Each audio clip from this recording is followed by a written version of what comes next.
Russia reportedly aims to achieve a decisive victory in Ukraine by 2026 before likely medium to long-term economic and force generation constraints begin to significantly degrade Russia's ability to sustain its war effort in Ukraine.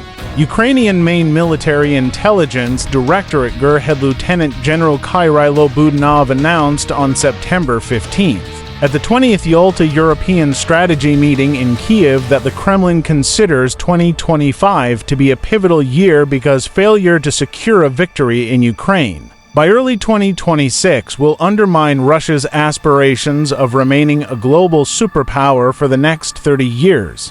1.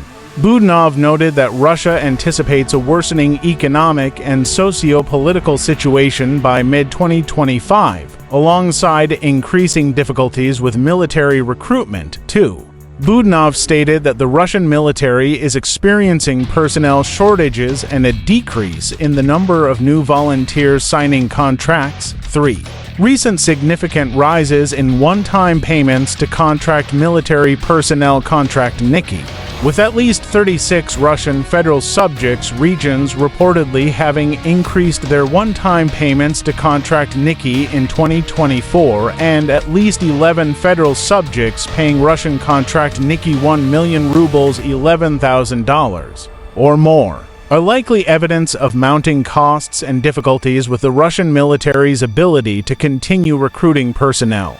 4. Budanov also stated that the Ukrainian incursion into Kursk Oblast, coupled with constant Ukrainian strikes into Russian territories, has demoralized Russian citizens and eroded the Russian public's perception of Russian invincibility. 5.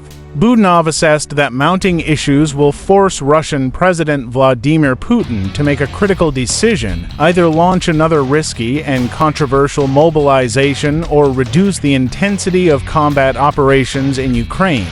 Budanov's assessment implicitly assumes that Western states will maintain support for Ukraine at current levels over the next 1 to 2 years. It remains unclear what Putin may do between now and 2026 or how effective Putin's efforts to offset the impacts of Russia's war in Ukraine, including via foreign partners like Iran, North Korea, and the People's Republic of China (PRC), will be. ISW continues to assess that Putin remains averse to announcing another partial mobilization out of fear of domestic discontent and will likely continue to instruct the Ministry of Defense (MOD) to pursue ongoing crypto mobilization efforts until such efforts begin to fall far short of operational requirements in Ukraine. 6. Putin maintains the option to call another round of mobilization, as he did in fall 2022, despite his desire to avoid having to do so.